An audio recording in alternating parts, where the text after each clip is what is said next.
worked in geriatrics at UNT Health Science Center with Alzheimer's dementia patients for a while. And then now I have my own practice and I work 2 days a week at Hughley Hospital.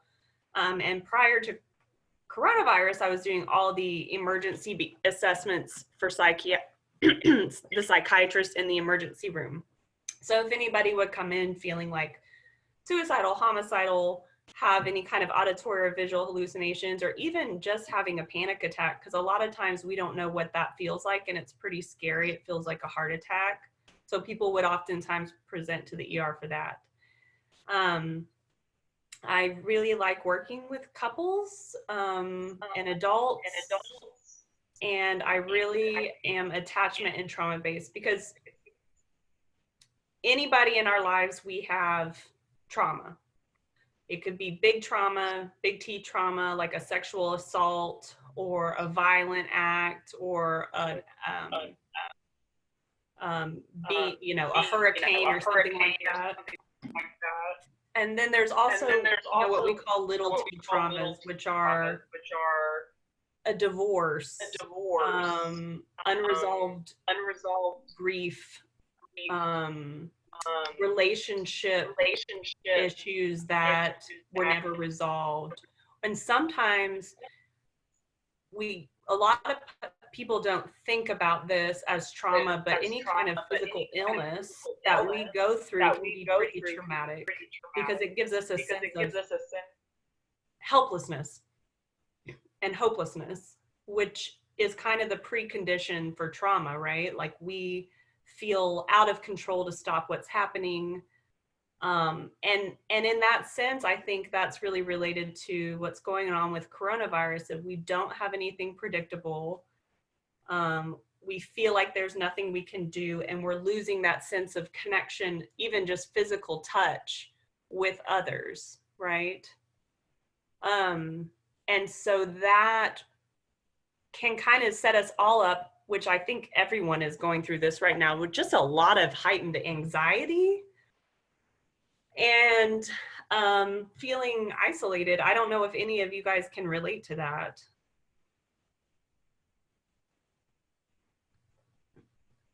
Can anyone speak to how they're feeling? Is anyone feeling more anxious or isolated than usual?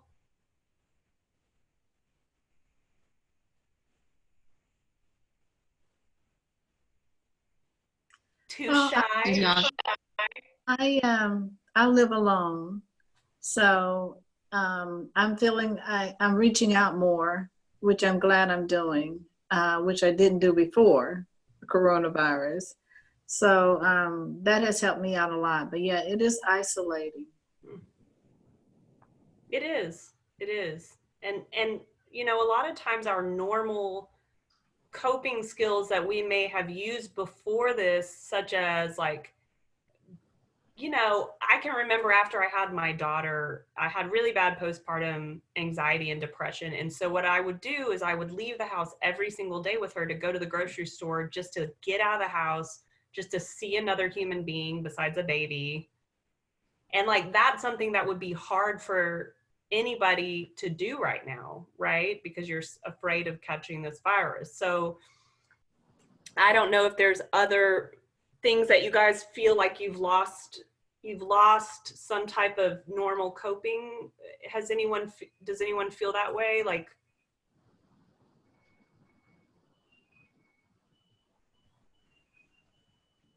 even being able to get together with friends or family just to listen or watch, you know, the kids run around, you know?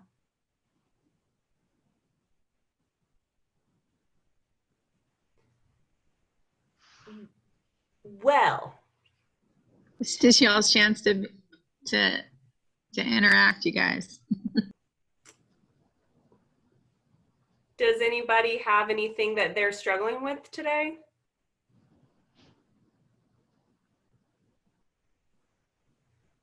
Okay, I have a better question. Or how can I think about this? Are you guys looking for tools to help you cope with how you're feeling now?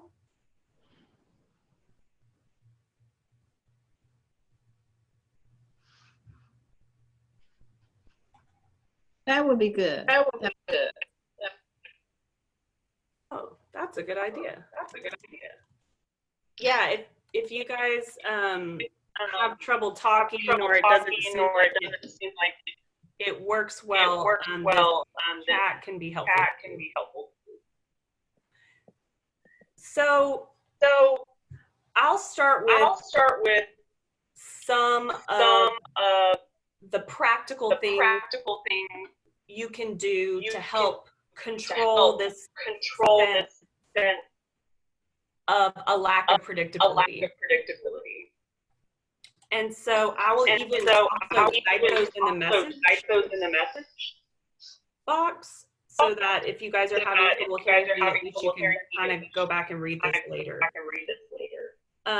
So the first issue is lack of predictability, right? So what can we do with that? The biggest, most important thing to do is create schedules. So even if that is get out of bed the same time every day, I'm going to read my Bible, or I'm going to do a deep breathing meditation for an hour before breakfast. After breakfast, I'm going to give myself a certain amount of time to just zone out and watch TV, but then I'm going to get up and spend, 20 minutes doing some of the exercises that Allison is recommending. So the idea is to really create a calendar, and when I say create a schedule, I mean honestly write it down and follow it. So solution would be create a schedule. I'm just writing this in.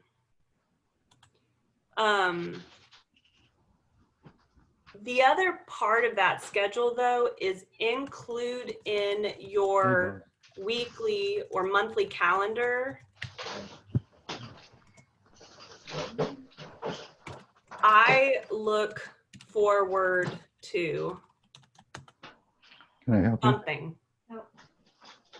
So that idea is like, I look forward to doing a Zoom chat with my sister's kid. I don't know, whoever it is in your life that you look forward to. I look forward to indulging in a pint of chocolate chip cookie dough ice cream, even though I'm really not supposed to, on Friday. Just something that you really look forward to, and putting that in your calendar so that you can see at the end of the week or at the end of this 2 weeks, here's something that you have to look forward to, even if it's something small, that just a reward for yourself, or some type of social connection. It's also really good to include in your calendar or in your schedule a connection activity. So that's talking on the phone with a loved one or friend. That's really important right now. If it's possible to, we really want to make a visual connection. And I know in this context, it's really hard. I'm going to put visual connection. It's hard in a group setting, sometimes with these Zoom meetings and, everybody's learning new technology, me included, even though I'm young. I'm 36, but to you guys are like, that's young, and I'll take it. They wouldn't let me buy wine at Kroger the other day. I was like, are you freaking kidding me? Anyway, so LaWanda, can I say this out loud? Yes. Okay. So LaWanda said, I find myself constantly eating. Is this a sign of depression? So overeating or undereating can be a sign of depression But at the same time, right now, Luanda, I would honestly just say the way that I've been feeling is give yourself some grace and compassion, which I'm going to get to self-compassion work, because this is an unprecedented time and we are all coping with it the best way we can. And it's not perfect. Okay. I've been way more irritable with my husband. I've been way more irritable with my daughter. I probably had, last week a couple too many glasses of wine one night. I mean, we are not we're imperfect creatures. We were never born to be perfect. And so if the way that you are coping right now is you're eating more than usual, I will say everyone I know has gained some weight during this. And there's lots of memes and jokes online about how we're all going to roll out of, quarantine like little pot-bellied pigs because we're just eating our stress. I would just say if that's what you're doing, I wouldn't worry too much about it unless you've had some kind of medication change that maybe has caused your appetite to increase. Sometimes like people with bipolar disorder are on mood stabilizers like Depakote or Lamictal. Those medications can cause you to overeat. And I'm kind of digressing from your question, but all in all, I would say, yes, it could be a sign of depression, but frankly, I think we're all a little depressed and anxious right now. And so I think what has helped me and what's helped a lot of my clients is the acceptance of the difficulty rather than saying, I want to push away this anxiety. I want to push away this depression. Just wrap your arms around it and hold it. Make space for it inside of you because it's a part of what's going on with you right now, and that's okay. You don't have to be different right now. The way you are is just fine. If that makes sense. Did that answer your question sufficiently, Luanda?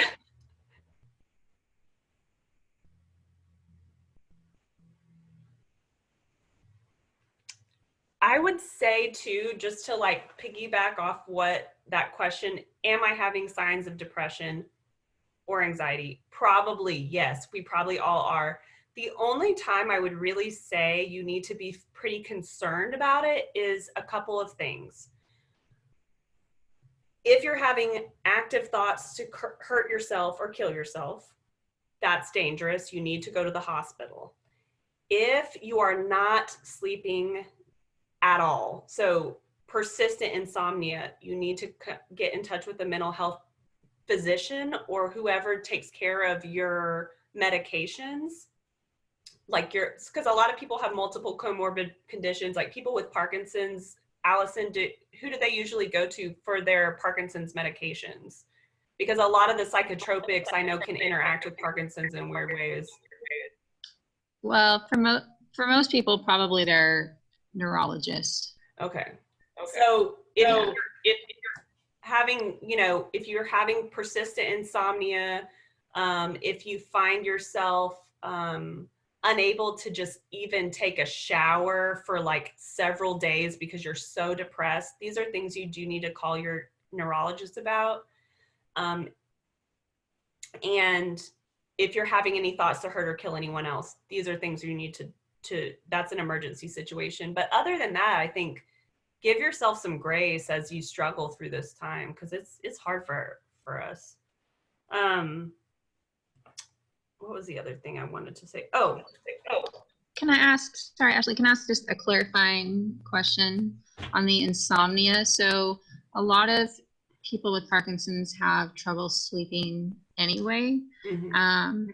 So would you say that it's like on all of a sudden, like a change in their amount of insomnia or the severity? Yes. Yes. And how could they differentiate that a really bad issue with insomnia that they need to have checked out versus, okay, now we're at home all the time and our activity level has decreased. And so we may not be sleeping because we're sitting around more. Well, you know, I would just say, is it I think that is more of a self-report kind of thing. So like, what is your baseline? You know, like for me or for my husband, he has not been sleeping as much either. And he takes trazodone at night, which is supposed to knock you out, right? But he's probably getting 6 hours, which usually he would get 8. That's a decrease, but he's still functioning relatively his normal. He's more stressed, he's more tense, he's more anxious, and that is something that sucks, but it is okay. You know, he doesn't need to be hospitalized because of that. We just kind of have to cope with it, right? Another thing that you can do that's really important is some preconditions for trauma is a sense of immobility, right? So this idea that there's nothing you can do physically in your body, you feel there is nothing you can do. And I'm sure with Parkinson's is even more so, that sense of immobility, that sense of ability to execute a thing that you need to take care of, right? And I think that's like, how do we do that? And so the biggest thing that we can do is to take action to self-regulate. And I kind of think that Allison is the perfect person to go to talk about how you can get physical at home safely and take action. Usually we would say like yoga or Tai Chi, or there's a really great, and I wonder if I exit full screen, I can even send it to you. It's called a self-compassion break meditation. And I'm gonna put it in the link, in the Zoom meeting link here. Here we go. So that you guys have access to it. And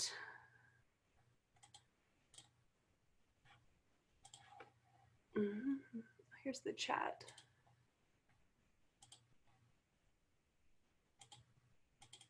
Okay. I'm putting this link in here for you guys. And this self-compassion helps with self-regulation of anxiety in a few ways. One is it invites us to use our hands and to really physically self-soothe. So the idea is that we take 5 minutes when we feel in distress, or when, you know, LaWanda, you say, I feel like I'm eating too much. You know, typically what we will do when we're in distress is we will scapegoat ourselves. We'll say, why am I being this way? Why can't I be different? I'm being crazy. What's wrong with me? This is so stupid. I can't stop thinking about these things. What's wrong with me? What's wrong with me? I'm bad, bad, bad, right? I don't know if anybody relates to that. But self-compassion work really invites us to say, this is really hard for me right now. And you almost speak to yourself like a loving parent or a loving friend. Like, befriend yourself in your struggle. Like, what would you say to a good friend who comes to you and says, I'm struggling, right? You wouldn't tell them, stop it, you're being stupid, you're being crazy. You would comfort them, right? You would say, I love you, I'm here for you. What do you need? You would put your hand on their shoulder, you know, or their back, and you would hold them. That's what self-compassion is, to invite you guys, and you too, Allison. I do this work for myself all the time when I'm struggling, is like, oh, you know, you can even use a word like, oh, honey, oh, or you can use your name, oh, you know, oh, Robert, Gary, Lawanda, Allison, I love you. I love you. It's going to be okay. It feels very like cheesy, touchy feely, I know, but it actually feels really good if you open your heart to it. So that kind of brings us back to, you know, why is self-compassion really important during this time for anxiety? Another reason is that human beings are wired for connection. It's the reason that, you know, those little babies in Russian orphanages have like encephalopathy and don't function normally in society because they aren't held, they aren't touched, they aren't soothed or comforted by a caregiver. And so when we get older and we feel isolated and we're in this time of distress and we don't have another person there that can reach out and touch us and comfort us, it is so crucial that we, you know, sometimes they do it in reparenting work, like work where in therapy where you maybe didn't have a great mom or dad and no one ever really told you they loved you or were affectionate to you. A lot of it is you kind of love and say the things you needed to hear as a child. You say the things you needed to hear to comfort you. It's not a huge jump to continue to do that as an adult. When I'm in distress, what would I need to hear from somebody to comfort me? Can I say that to myself instead of punishing and kind of whipping myself for not being perfect or not being able to cope perfectly? There's a really good book called the Mindful Self-Compassion Workbook. It is not my book. I'm not selling you this book. It's by Dr. Kristen Neff, and it has a lot of really cool exercises in it. And she also has a lot of really cool YouTube videos, one of which I sent you called the Self-Compassion Break. I'm talking a lot. Does anybody have any comments or questions?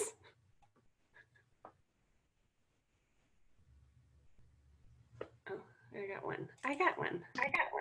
Ashley? Hey, Ashley, what's that YouTube channel for the author? I can, do you want me to message it to you, Allison? Yeah, that'd be great. Okay. Let's see. I'll pull it up for you. Oh, thanks, Lawanda. You're so nice. I'm over here sweating. I'm like, I hope they like what I'm saying. See, I have anxiety too. It's totally fine. Here, I'm sending this to Allison so she can maybe send it out to y'all individually or in an email if you need.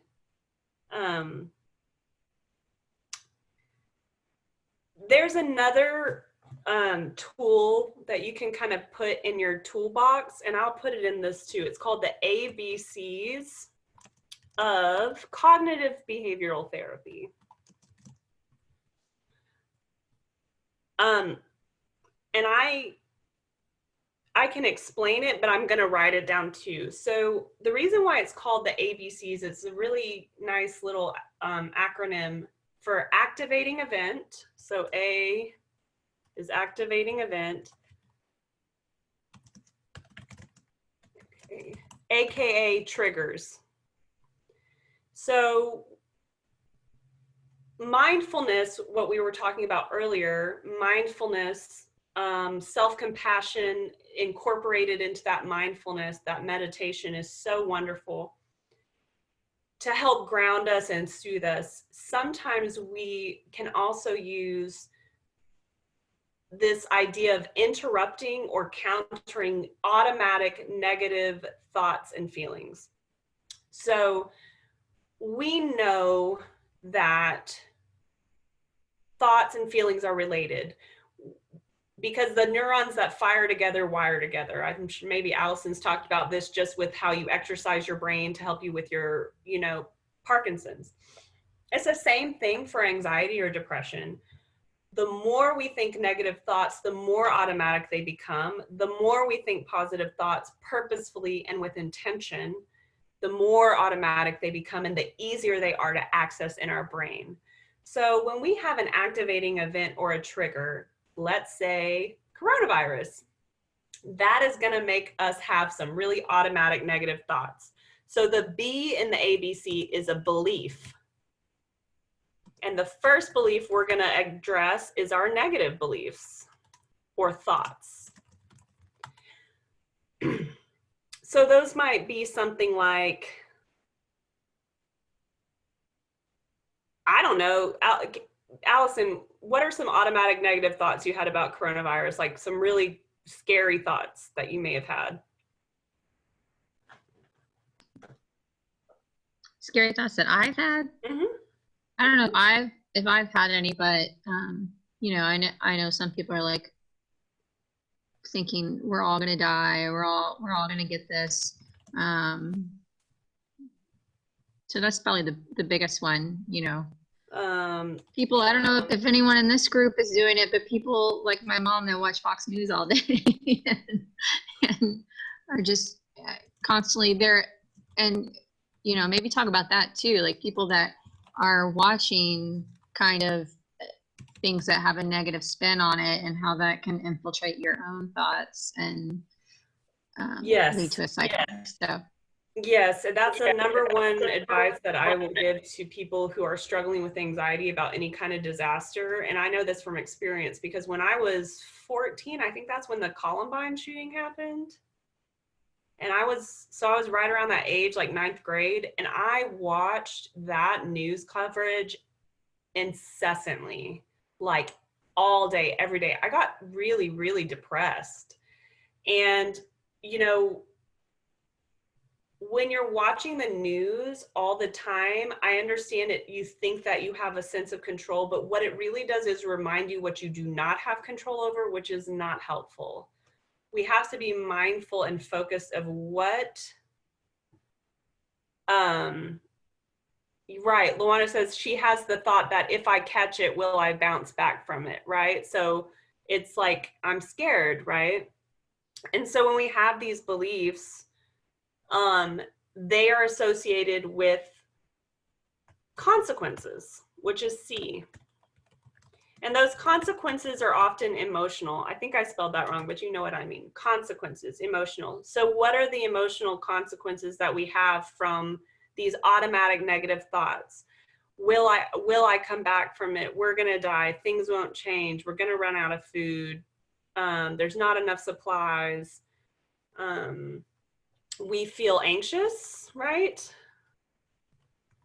We feel afraid, helpless, angry, and hopeless. So I want to say those emotions, there's no such thing as an irrational feeling.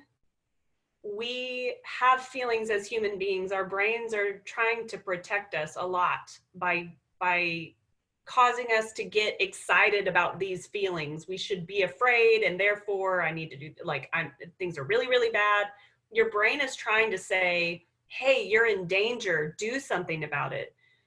But that's kind of our lizard brain, that's our limbic system trying to get us to run away from a lion. But you can't run away from coronavirus, right? So we have to be intentional about the way we respond to our brain's automatic fight or flight responses that it gives us when we're scared.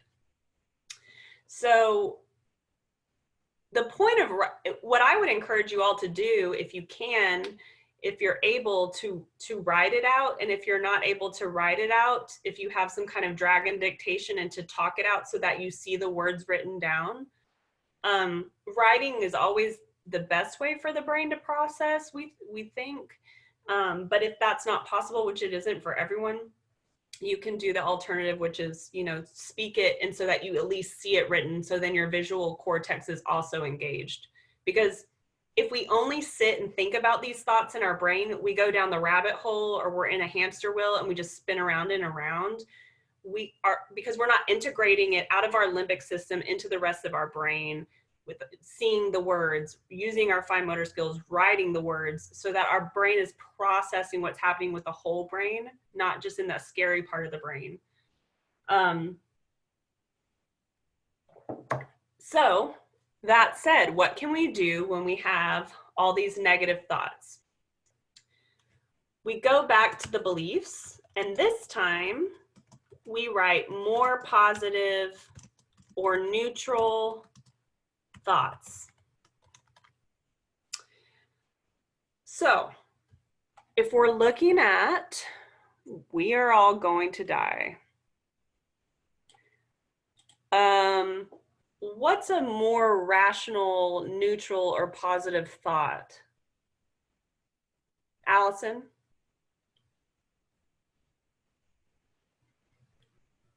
I don't like being called on in class. Hey, this is your class. No. So a more rational thought than we're all going to die. Some people might die, but we're not all going to die, and there are things we can do to limit our chances of catching or dying from the virus. Right. And LaWanda put some will live through it. And I would even go further than that, LaWanda, and say most people will live through it, because that's what the statistics are saying, right? So I would even go further. Most people are going to live through this virus, although we will lose some people. So it's just bringing it back to the reality where our fear can overtake our brain, right? So most people will live through it.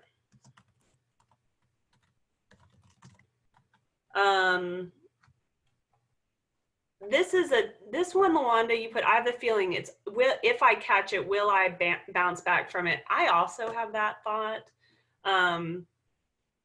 which I know for those of you who already have like a chronic disease, that thought is a lot stronger. So I don't even want to try to compare how I feel with what your concerns are. I think that would be an unfair comparison. However, it's still a thought. And so how I've been dealing with that thought and dealing with the thought of worrying about my parents dying or whatever is, the truth of the matter is any of us could die any day. I could walk out of this meeting, I could get in my car, I could get on the highway, God forbid, and get hit by a truck and die. Okay? That's possible. In fact, it's probably statistically more likely than me dying of coronavirus, actually. And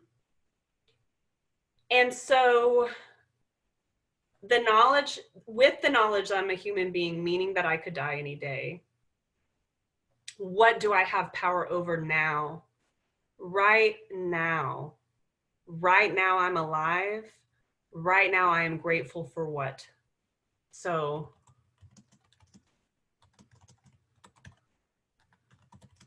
now I am grateful. What am I grateful for? I'm grateful for this meeting. Right now I am grateful for my daughter, Willow.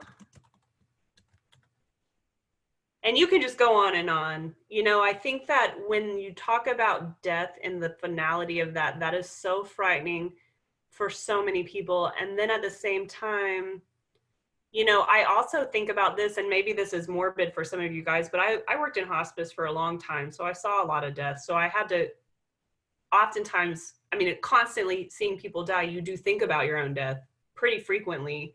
What would I do? What would my family do? How would I want this to happen? And so one of the things that also helps me is thinking about how I've lived my life with integrity and like focusing on the beautiful things that I've done and what I'm happy I have accomplished up to now. Not grieving it, but just celebrating it. So I celebrate my life now. So that's one way. So when we look at, if you write it down, you would see activating event. Let's see if I have something I can write with. It would kind of look like this.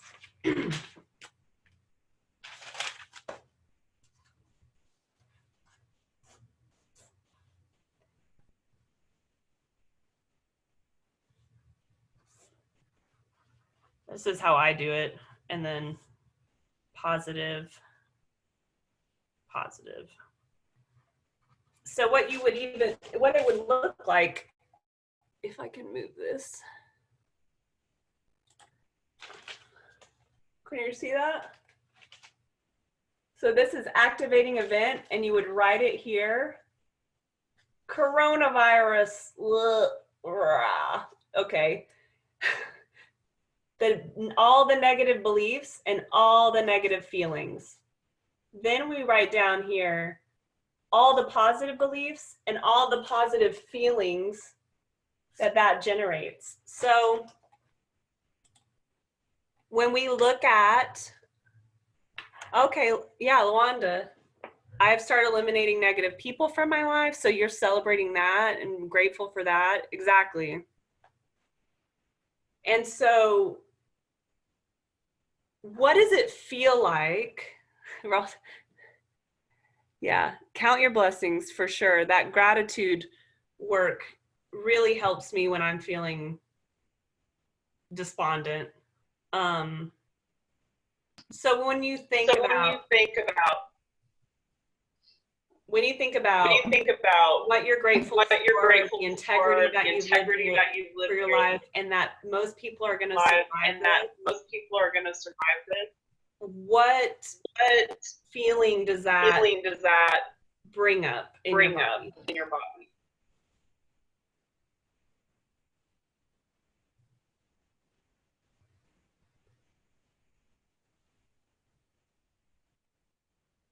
So what feeling comes up when you think the positive thoughts?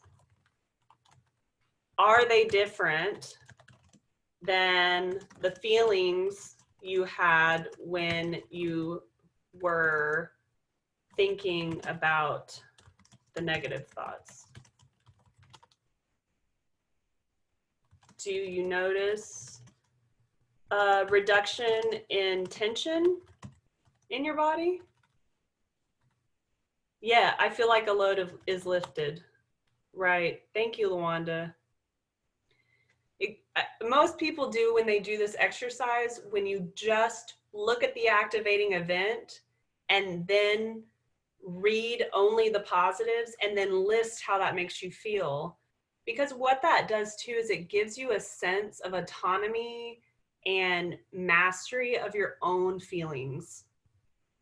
You know, that like I have the capacity, even though it's hard and I struggle, and I'm going to make space for that struggle, and I'm going to love myself through that struggle, have compassion for myself during that struggle, to then say I also have the capacity to work and practice towards healthy emotions, more calming emotions, even though it's hard sometimes.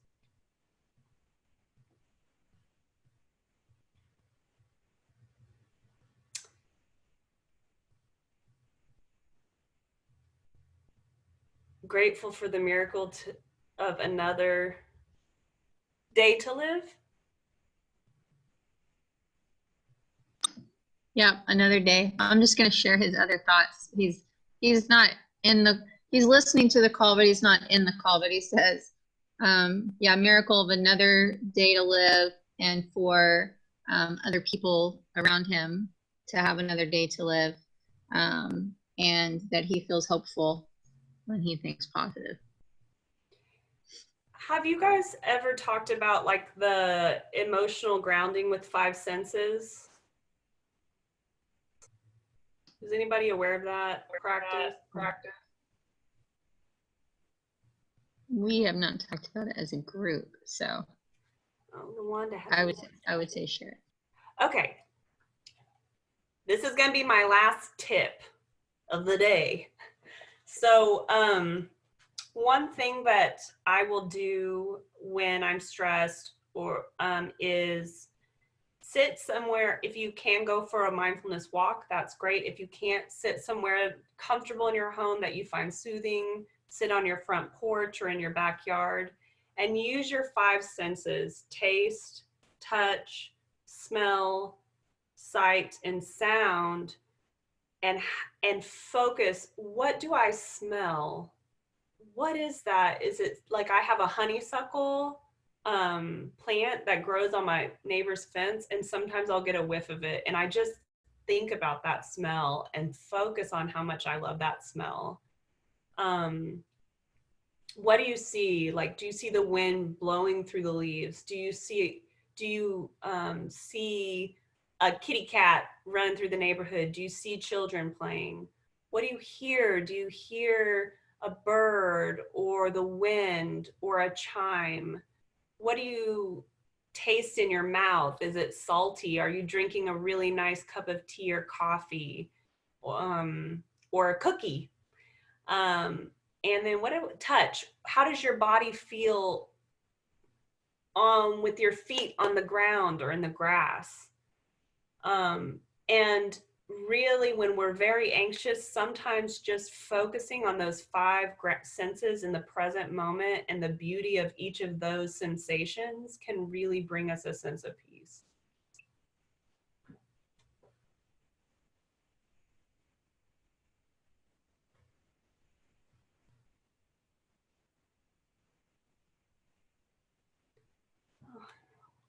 Awesome. Yes, Lawanda. It is so great to do, especially with this nice, oh, hello. Well, how are you? Hi, But go Raul. ahead. I'll follow after you're done. No, that's all I got for today. Talking about the senses, it reminds me of the gospel in Matthew in the Sermon on the Mount, where Jesus speaks about anxiety and says, "Consider the lilies of the field." And I think that when he says that, he's asking us to use our five senses as you speak, as you describe them. And it can be very therapeutic to be able to redirect your attention to something that is growing naturally, the splendor of the flower as it is. So the redirection is very helpful. And the affirmation that if you're a person of faith, that God will take care of you, that God is with you.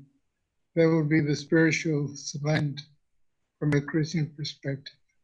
But I think that's really important. If you do have faith, and perhaps some people don't, may be a little spiritually homeless, and define it. If you're not sure if you are of a Christian faith, I think even with what Raul has said about looking at the splendor of the flower and connecting to the beauty of that, if you struggle with using a deity or something like that, which some people do. I think in Texas most people are pretty okay with it, but you never know. But I think there's a lot of ways that people can invite spirituality and faith into the practice. So I really appreciate that, and I think it's really useful.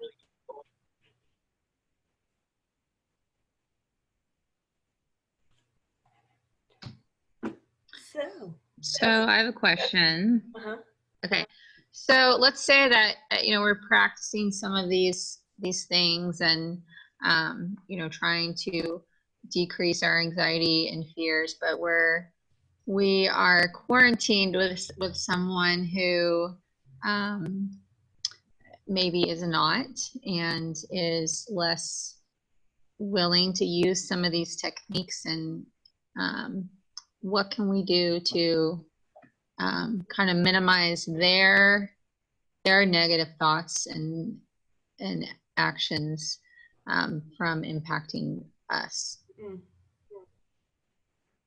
Well, I can only speak from my experience. My husband's quite anxious, and when all this started, I mean, it's like all he wanted to talk about, and I really just had to set a boundary with him, like, look, I know it's important for you, or this is what you think, you feel like you need to watch a lot of news and then tell me about it, but it doesn't help me. So it actually kind of upsets me and it makes me more anxious, and right now I can't process that with you, or I can't attend to that because it's harmful to me. So I think hopefully that person can respect that boundary. If not, my husband can, he's like, oh, okay, that's fine. And then I kind of like lecture him on watching less news, which it just happened on its own because he honestly started to not be able to take it much either.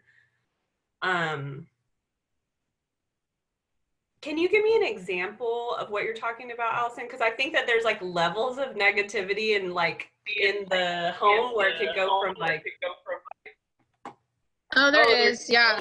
I mean, I'm not dealing with it myself, but I'll just say, so my mother, like I'm not dealing with her every day, because she's in her own household, but she is already kind of a negative mindset person and is constantly watching the news. And so I personally have set that boundary, if we chat, that I don't want to hear about the news and stuff, but if somebody is living, if their spouse is like that, and I'm not saying anyone's is here, just, but if that is something that they're dealing with, and what do they need to do? Do they just kind of need to distance them, go to another room, and do some of these about, or yeah, if they don't respect that boundary, or you kind of have to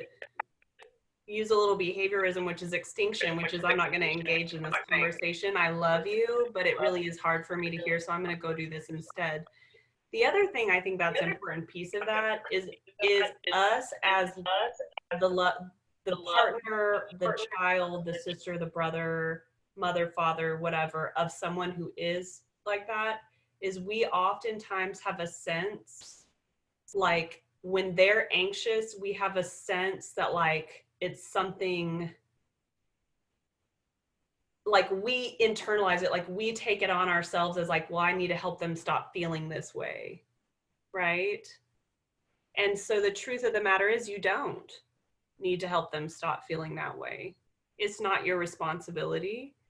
And it's okay for them to be anxious, and not only accepting how it impacts you, but accepting that that is how they feel and that's okay. And it doesn't need to change, and you don't have to change it. So I think, at least for me, when I see my spouse getting wound up and negative, I feel like I have to come in like and soothe him. And that creates anxiety within me because I'm already trying to soothe my damn self, excuse me. But, like, this is hard. Like, I don't need your stuff. I can only deal with my stuff. So I have to be okay with the fact that he struggles too. And that's a real challenge. I think as human beings, it's natural for us to want to protect and soothe our loved ones, but sometimes we have to accept that that's not our role all the time.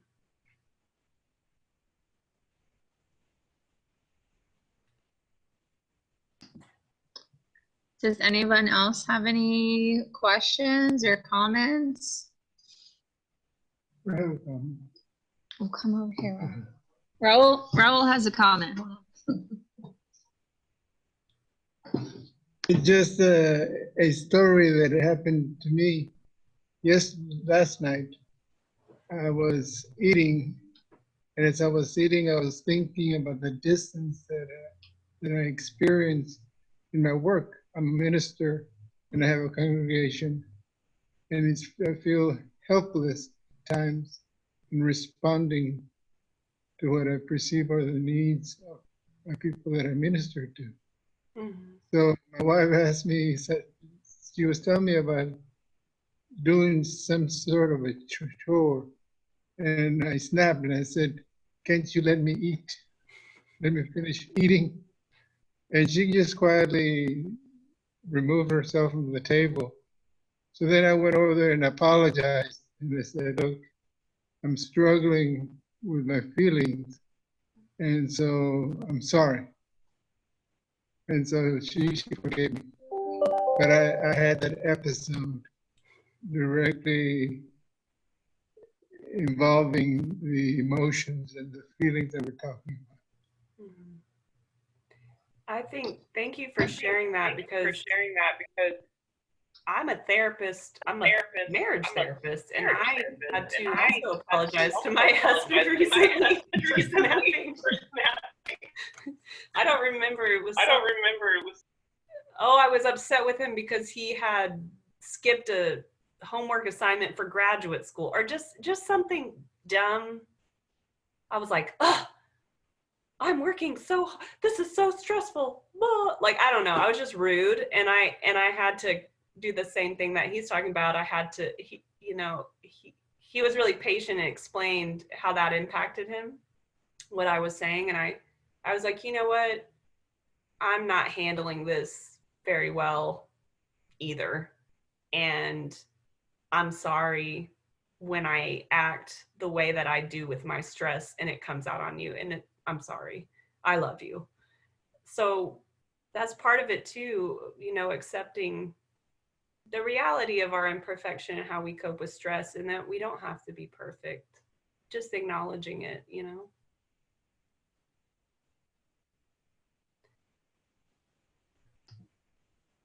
Cool. Does anybody else have questions or comments?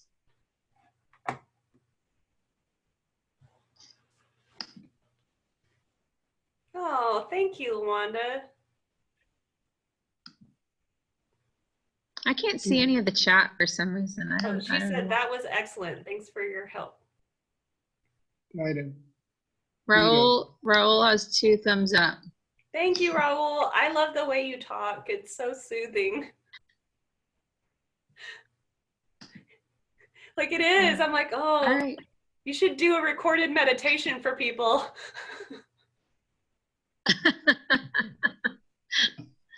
Cool. Well, if nobody has any other thoughts or burning questions, I just want to thank Ashley for coming on and giving us her time. And it was helpful for me. And I'll write all of these things up and send it out to everybody as a written reminder of some things that we can do right now to kind of master this time. But if y'all come up with any questions afterwards, you can let me know and I'll be happy to pass them along. Gary says this was good. It's good from Gary. He doesn't get excited about much. Definitely doesn't get excited about things I do. So,